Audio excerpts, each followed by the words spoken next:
rong pui avang ya he ko vel sing mun kong ka zo lai ka khwal sin kong a hiam suala bang hiam tuarin tau ma ila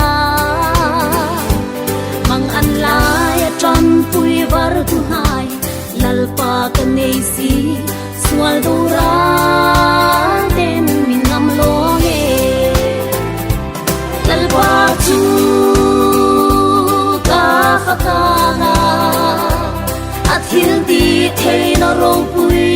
avang hia lalpa chu ta choi moya ei mi sual boral mai tu min chanam si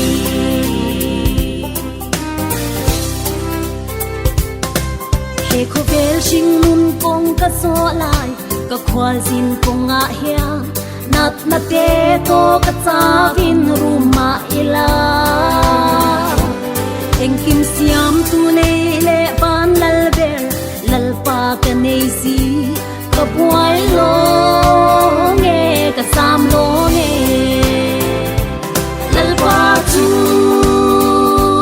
ka fakana athil ti thei na rong pui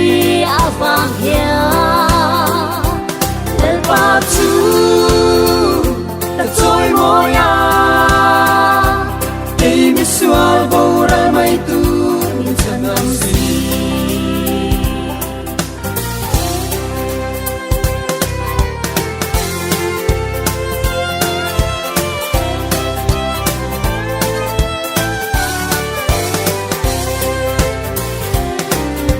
ka khwal sin kong ka zo lai mek along to khuna chwa